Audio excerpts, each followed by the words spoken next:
Ground zero चलते हैं। राजीव रंजन मेरे साथ जुड़ गए हैं। राजीव मंदसौर में हैं और आप सबको पता ही होगा अब तक कि राजीव वैसे तो पूरे देश में घूमते हैं, लेकिन उत्तर प्रदेश की पॉलिटिक्स पर राजीव की अच्छी पकड़ है। राजीव, अखिलेश यादव नाराज बताए जाते हैं कांग्रेस के रुख से कि हमने जो सीटें मांगी थी नहीं दी। लगता है आपको कोई समझौता होगा, और नहीं हुआ तो क्यों नहीं हुआ?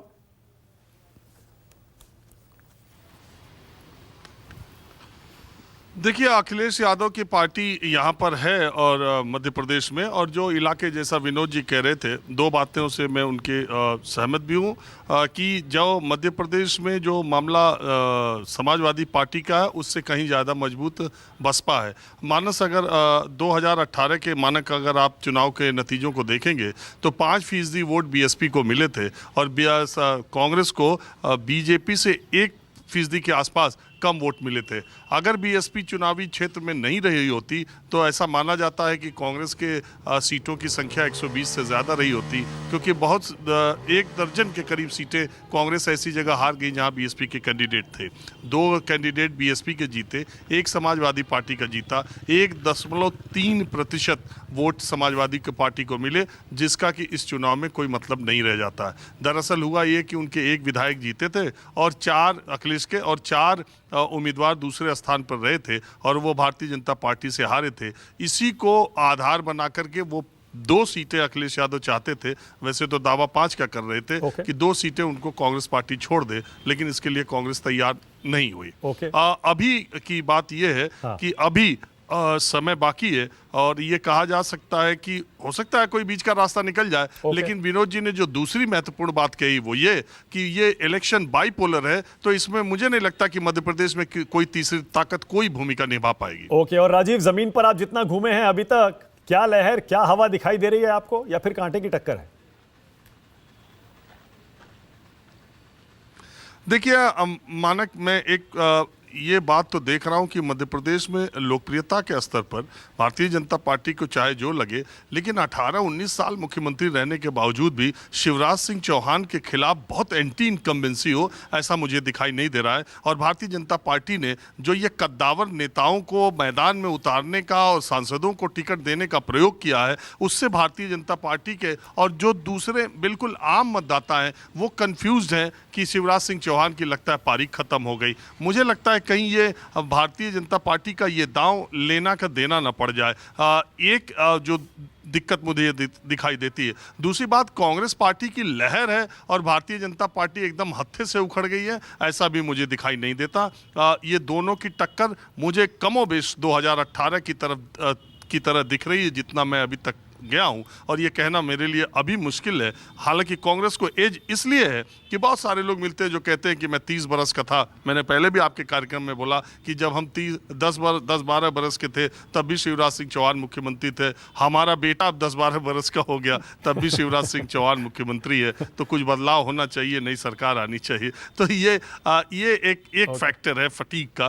तो अब मुझे जैसे जैसे चुनाव आगे बढ़ेगा और भारतीय जनता पार्टी की जब लिस्ट और सामने आएगी कांग्रेस की, तब ज्यादा क्लियर होगा। थोड़ा सा ये भी बताइए राजीव, जो ललन सिंह कह रहे हैं, वो कह रहे हैं कि हम तो समाजवादी पार्टी के साथ मिलकर लोकसभा चुनाव लड़ेंगे उत्तर प्रदेश में। अखिलेश कह रहे हैं सबको हक है। क्या वाकई नीतीश आ रहे हैं क्या उत्तर प्रदेश में चुनाव लड़ने? और क्या समाजवादी पार्टी अखिलेश यादव उनको सीटें देगी कुछ, जेडीयू को? देखिए, ये इंडिया की जो एक रणनीति है, एक गठबंधन की जो रणनीति है मानक, पहली बात तो ये है कि अखिलेश समाजवादी पार्टी की चुनावी जो स्थिति है, जो आंकड़े हैं, वो सबसे कमज़ोर स्थिति में है। कभी भी समाजवादी पार्टी की ये हालत नहीं रही चुनावी जो आजकल है। जितने उनके राज्यसभा लोकसभा सांसद हैं, जितने उनके विधायक हैं, मुलायम सिंह यादव कम विधायक भले रहे हो लेकिन बड़े नेता थे, उनका बड़ा औरा था। कभी भी लोकसभा में आप उनके सदस्यों की संख्या आपको पता ही है कितनी कितनी रही थी। अभी के जो हालात हैं उसमें जो बात कही जाती है, जो तर्क दिया जाता है, 2।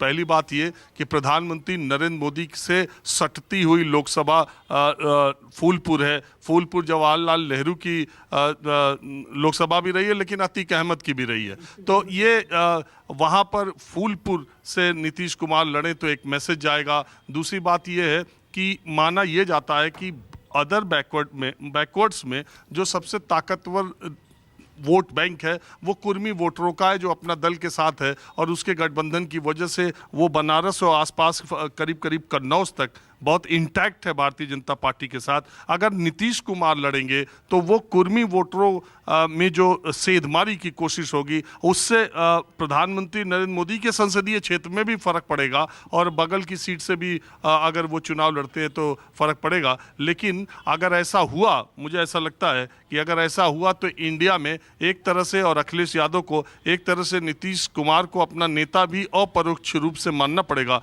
मुझे लगता है कि इसके लिए अखिलेश यादव इतनी आसानी से तैयार हो जाएं तो निश्चित तौर पर, जैसी मुझे एक जानकारी है, बीजेपी के दो एक सांसद हैं, उनको अखिलेश यादव सीधे नहीं ले पा रहे हैं, तो वाया टीएमसी उनको टिकट देने की तैयारी चल रही है। बदले में टीएमसी में से अखिलेश यादव ने पश्चिम बंगाल में ही एक टिकट मांग लिया है। तो ऐसा हो सकता है कि नीतीश कुमार अगर इधर आए तो अखिलेश यादव समाजवादी पार्टी से बिहार में एक टिकट मांगने लगे। ओके, हाँ विनोद जी, और दूसरा इसमें थोड़ा जोड़ दूं। हाँ, और जोड़ भी दीजिए, और ये भी बताइए विनोद जी, कितनी सीटें जेडीयू को समाजवादी पार्टी दे सकती है? जैसे राजीव ने कहा ना, अभी समाजवादी पार्टी कमजोर है, तो हो सकता है कि वो तैयार भी हो जाएं कि भैया नीतीश जी देखिए, आइए। समाजवादी पार्टी ने पिछले लोकसभा चुनाव में 40 सीटें दी थी बहुजन समाज पार्टी को, आधी सीटें, और आधी पर समाजवादी पार्टी लड़ी थी।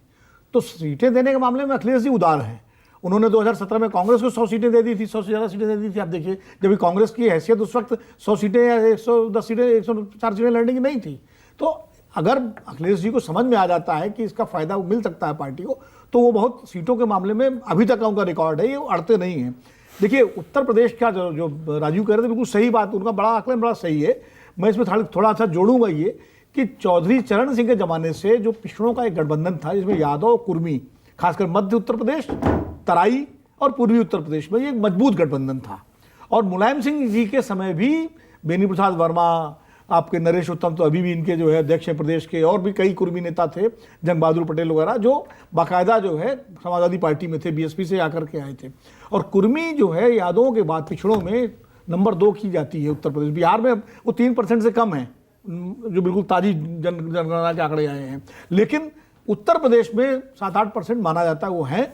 और जैसा कि पूर्वांचल में बनारस, चंदौली, मिर्जापुर, उस वहाँ से लेकर के फिर आपका बाराबंकी और बहराइच, ये सारी बेल्ट जो है, तराई की बेल्ट, पीलीभीत, बरेली, इधर कानपुर देहात, बांदा, बुंदेलखंड, पूरा उनका विस्तार है पूरे प्रदेश में, पश्चिमी उत्तर प्रदेश छोड़ के। जहाँ यादव और कुर्मी, ये 2 पिछड़ों के जो वर्ग हैं, ये लगभग साथ पूरे उत्तर प्रदेश में हैं, और इनके बीच बड़ा तगड़ा गठबंधन रहा है। 2014 से वो गठबंधन, जैसा कि अपना दल का राइज हुआ, और कुछ गलतियां समाजवादी पार्टी से हुई, और बेनी बाबू जिस तरह कांग्रेस में गए, कांग्रेस के बाद फिर वो जो है सपा में आए, लेकिन तब तक वो काफ़ी अपने उम्र के आखिरी दौर में थे। तो वो गठबंधन लगभग जातीय स्तर पर, सामाजिक स्तर पर अलग टूट गया, और समाजवादी पार्टी कमजोर हुई।